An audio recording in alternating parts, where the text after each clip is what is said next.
Our next presenter today is Andrew Bruce with Data Gumbo. Data Gumbo is a massively interconnected industrial network for companies, customers, suppliers, and vendors. The network integrates specific transactional data with automated smart contracts powered by blockchain technology. Excited to have you here today, Andrew, and take it away.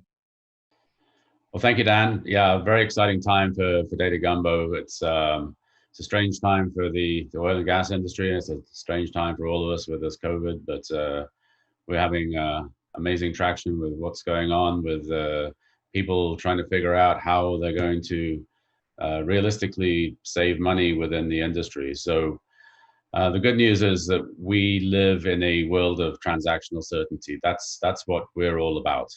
So using field data to be able to confirm that the terms of smart contracts, which are essentially just the commercial terms of your existing contracts.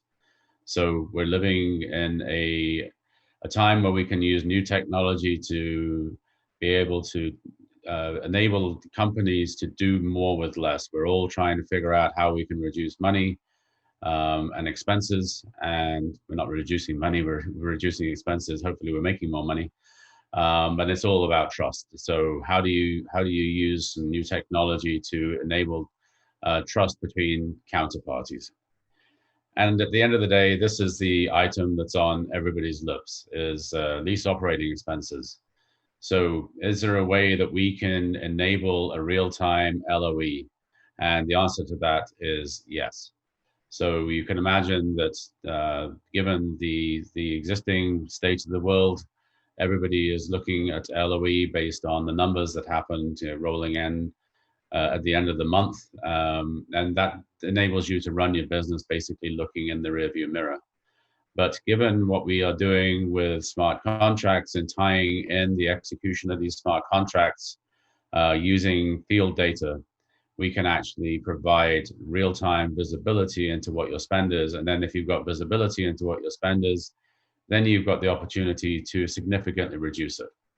So what we're seeing with customers is the ability to reduce the amount of contract leakage, get access to fast paid discounts, and also look at ways of reducing the back office expenses, as well as providing this real-time visibility into what your spend is. So you can say about 60% of your expenses today, so the chemical supplies, the fuel, water, and equipment rentals and usage, those are low-hanging fruit that we can get up and running and give you real-time access to these things within about 90 to 120 days. Obviously, that's about 60%, maybe a little bit more. Then there's probably about another 10%, which is a little bit more complicated, and then the remaining balance is going to take a little bit longer to get the handle on. But the core message is, can you get real-time LOE? Yes, you can. And if you can get a real-time LOE, then can you reduce the expenses? And the answer to that is also yes. So it's a very compelling story and a very timely message for the oil and gas industry, as everybody is well aware. So this is basically built off a premise that we've seen the revolution of what happened with the internet. We went from bookshops where you and I went to look at the bookshop, and what the only selection we had was what was on the bookshelves. Then Amazon came along and Google came along and completely revolutionized how we think in a B2C world. And then you've got now Airbnb and Uber. And so this whole on-demand business.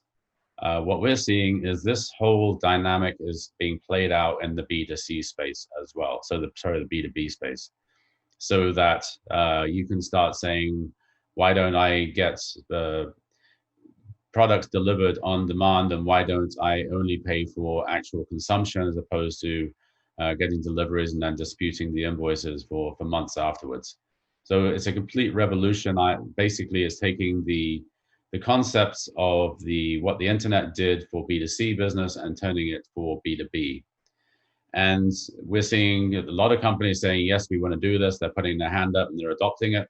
And there are some companies saying, yeah, we don't really believe that.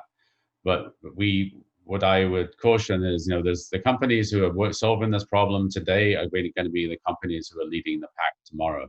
You want to be on the right-hand side of the slide. You don't want to be on the left-hand side of the slide in 5 years' time. So if you don't want to get left behind, I highly recommend you look at, I mean, it doesn't have to be Data Gumbo, but you start looking at some of these technologies because they're real, they're here, they're proven, and they're providing real value. So just to add fuel to that, there's two quick use cases here.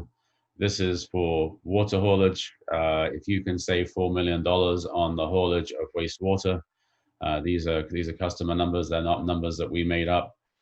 You can start to see that there are some real value here, and the same is being realized by other companies. So we're not the only ones doing this blockchain and smart contracts. Walmart are being real pioneers.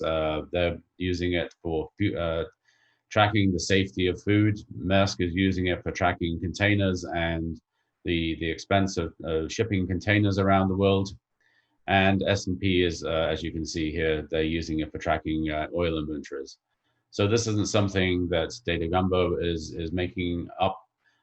We believe we're leaders in our space, but there's other companies, large companies, who are also getting involved in this technology and adding credibility to the whole story. So what do all these use cases have in common? Going back to this idea of transactional certainty.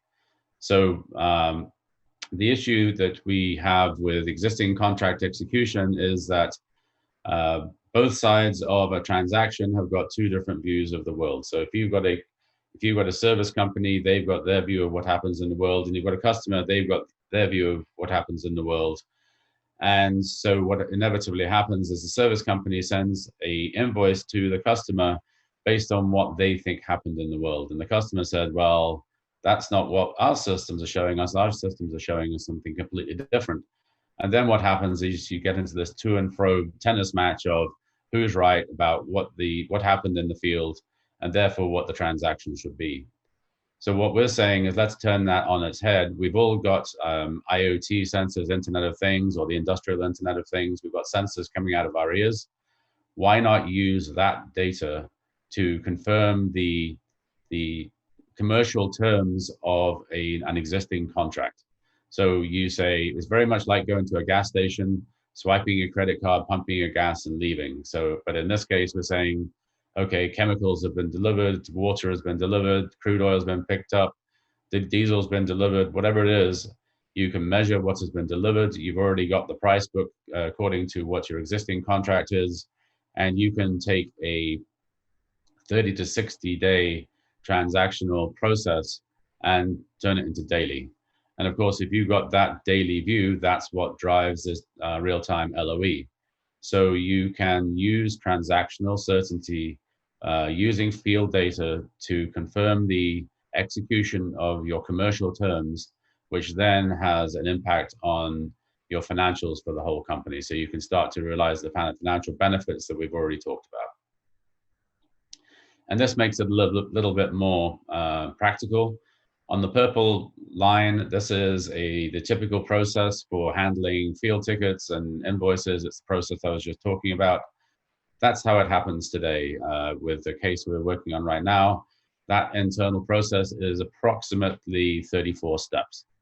And there is absolutely no reason why you can't say, okay, measure what happened and make an automated payment, as long as it is within the margin of error that the two counterparties agreed to. So in this case, it's 1.6%. So if the match between the different measurement points, so the water tank, the truck tank, and the saltwater disposal, as long as that is within 1.6%, you automate the transaction, the trucking company gets paid, and there is no human touch.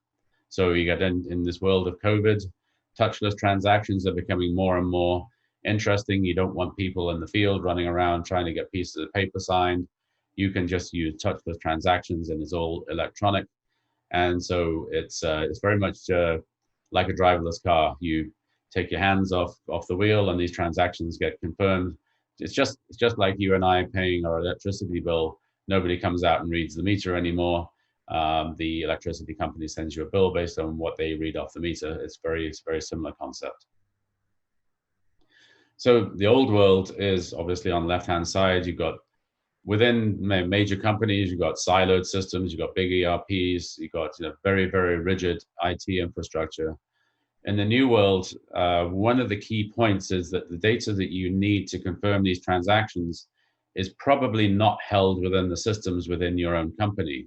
It's probably held in, well, it's almost certainly held in different systems from different companies. It could be the shipping company, it could be the drilling contractor, it could be the service company, it could be different divisions of your own company. But the whole idea is that you get the specific data that you need to confirm the execution of the contract, and you use that to trigger an automated payment. So now you've got frictionless transactions, and you manage by exception. So if there are disputes between the different transactions, you just handle those on a case-by-case basis. But 95% of the transactions, is what we're seeing right now, go through undisputed for automated payment, which means that you can now start to negotiate more interesting contractual terms. You can start having performance contracts that you can actually execute without being an administrative nightmare. And you've got a single source of truth and operational transparency, which you can use for audit later on. So one of the big questions is, how is this used after the fact? Well, audit is imperative. And so rather than having data from multiple different companies, which you may move to a different provider, you may move to a different system yourself, all the data that you need to confirm these transactions is all held in the blockchain. So you've got a single source of truth and operational transparency. So you're not just using it for execution of contracts today, you're also using it for audit purposes later on, so that in 6 months' time, 9 months' time, whatever, you can go back and audit this transaction, and all the data that you need to confirm why a transaction happened is all held on the blockchain. So you've got a complete system of record of what happened.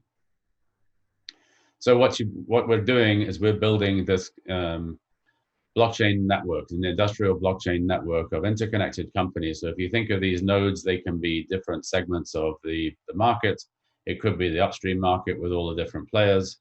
It could be just your own supply chain, and these are all the different suppliers, and the lines between them are contracts. And so what we're enabling is a much faster execution of contracts with reduced expense, and it's all based on transactional certainty using data from the field that we use to run our operations all day, every day anyway. So you can start to think of Gumbo, now you kind of pull the telescope back out to the atmosphere. You can start to think about, okay, we can use this to reduce our OPEX, we can use it to reduce our CAPEX, and you can also start to use it to provide transparent payments to royalty owners and to working interest partners, so that you can start to impact multiple aspects of your company. So it's not just the OPEX, but if you can start to get much more visibility into what the spend on, for example, a rig is, or an FPSO, or some kind of big CapEx project, that's possible as well, so that you can start to drive the financial performance of your company. And these are obviously metrics that everybody is watching all the time: your return on capital employed and your return on assets. If you drill down into, okay, we're starting with real-time LOE, but what that is doing is actually driving the performance of the company as a whole, it starts becoming a pretty interesting story at the board level, so that you can start seeing views of your company like this. So how much money did we spend on company A? How much money did we spend on, what is our real-time LOE? What's our LOE by basin? What's our LOE today? So that you can start to make operational decisions based on real data coming from your real systems as it happens. So it's a fundamental change on how we run our B2B businesses, and it's all been driven by the same kind of revolution that happened with the internet. The whole world as we know it, just look what we're doing today. We're doing video conferencing, but using the internet. That would not have been possible without the internet, and we're going to see the same changes happen within B2B. We're already seeing it. These systems are being rolled out as we speak. So thank you very much for your time. I think my time is up. So you can find me at andrew@datagumbo.com, and I appreciate you taking the time today. Thank you.